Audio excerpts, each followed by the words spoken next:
In our seemingly never-ending discussion of titration curves, we just spent a whole bunch of time coming up with how titration curves look for strong acid, strong base, weak acid, strong base curves, and why and how you calculate in those different points.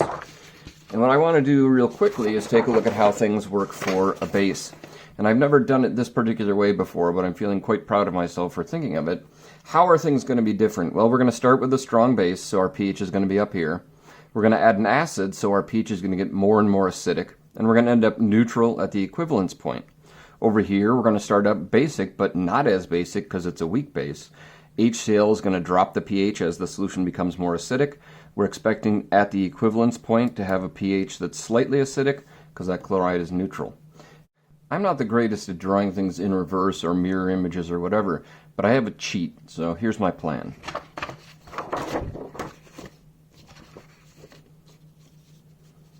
There we go. And now I just have to draw the titration curves that we saw before. And I'll draw them real slow so the marker soaks through. This is my weak, and it may be hard to see, but it says weak base, and this one says strong base.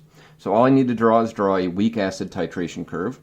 And I don't necessarily recommend you do this at home, but I'm laughing at my own creativity.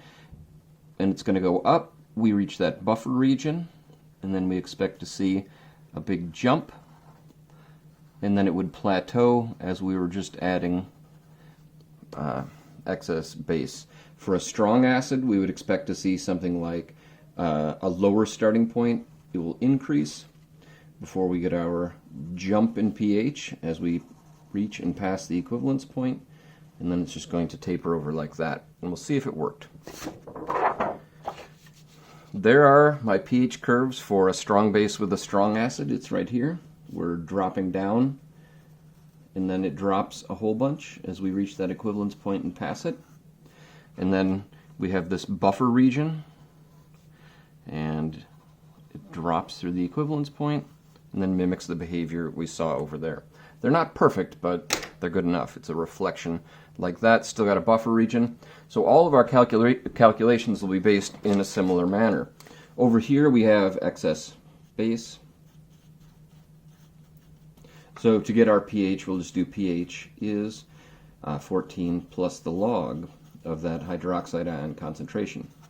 Now, since it's strong acid and strong base, at our equivalence point, this is going to be 7.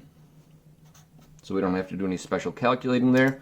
Once we have passed the equivalence point, then we're worried about things being acidic once again. Let me just drop in this equivalence point.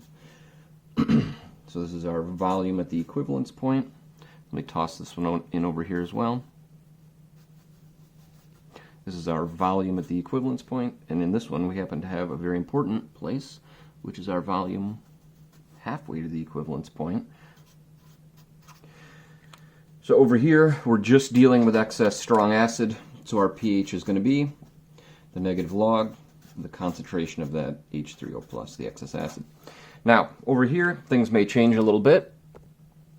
You may recall from our previous summary chart that for weak acid with strong base, we had ice, Henderson-Hasselbalch, ice, excess OH. Well, now we have this first point, having a pen color crisis here. Our first point, which we're going to have to do ice on because it's all weak base. We're also going to have to do ice at the equivalence point here. Our excess acid over here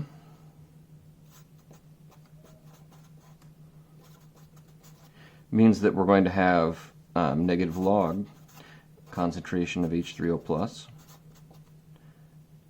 as our pH.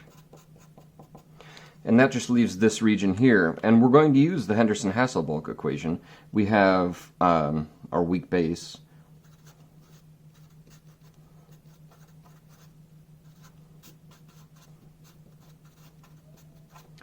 And that is, as we said before, a buffer region. So for the buffer region, we can use Henderson-Hasselbalch. In this case, we have to change it ever so slightly, since we're going to be dealing with a base here. Instead of a pKa, we can use a pKb. And you can turn things into Kas and all that. I don't know that it's worth it. But you can say, in this case here, POH is going to be pKa B plus the log of HA over A minus. So I realize that's not super easy to see. HA over A minus. Since we're dealing with POH this time, we flip the HA and the A minus. Keep in mind still that halfway to the equivalence point we have a special place, and instead of the pH being equal to the pKa, we have the POH equal to the pKb.